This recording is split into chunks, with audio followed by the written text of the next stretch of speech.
حی علی الصلاح حی علی الفلاح، لوگوں کامیابی کی طرف آ جاؤ، نماز کی طرف آ جاؤ، اللہ کے گھر کی طرف آ جاؤ۔ کبھی ہم بھی پریشان ہوئے، اگر کوئی گپ شپ کے اندر مشغول ہے تو اسی طرح گپ شپ لگا رہا، اگر کوئی کاروبار میں مصروف ہے وہ اسی طرح مصروف رہے گا، کوئی دکاندار دکان چھوڑنے کے لیے تیار نہیں۔ محدث ربیع رحمہ اللہ کا یہ واقعہ موجود ہے۔ آپ کو فالج گر گیا، آپ معذور ہو گئے، جسم حرکت چھوڑ گیا، لوگ پریشان حال ہیں،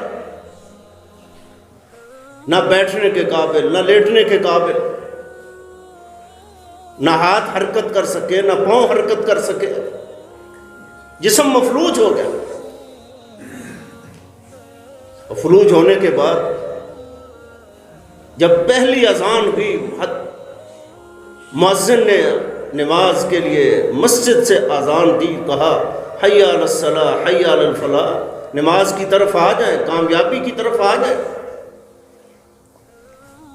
اس مومن مسلمان محدث رحمہ اللہ نے کیا کہا مجھے اللہ کے گھر لے جائیں۔ لوگوں نے کہا آپ مفلوج ہیں، معذور ہیں، آپ تکلیف کے اندر مبتلا ہیں، آپ کا جسم حرکت نہیں کر سکتا، وقت رخص لک، آپ کو تو رخصت دی گئی ہے، شریعت آپ کو اجازت دیتی ہے، رخصت دیتی ہے، آپ گھر میں یہاں اشارے سے نماز پڑھیں۔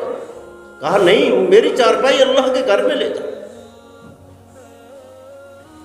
اگر قیامت کے دن مجھ سے یہ پوچھ لیا گیا کہ ربی جب مؤذن کی آواز تمہارے کان میں پڑی حی علی الصلاح حی علی الفلاح، تو اللہ کے گھر میں کیوں نہیں آئے؟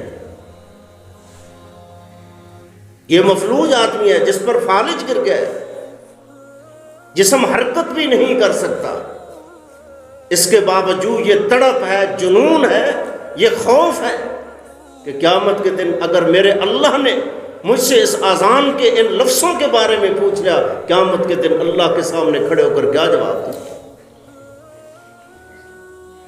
یہ پریشانی آج ہمیں بھی کبھی لاحق ہوئی، ہم بھی کبھی پریشان ہوئے۔ مسجد 5 وقت کہتا ہے حی علی الصلاح حی علی الفلاح، لوگوں کامیابی کی طرف آ جاؤ، نماز کی طرف آ جاؤ، اللہ کے گھر کی طرف آ جاؤ۔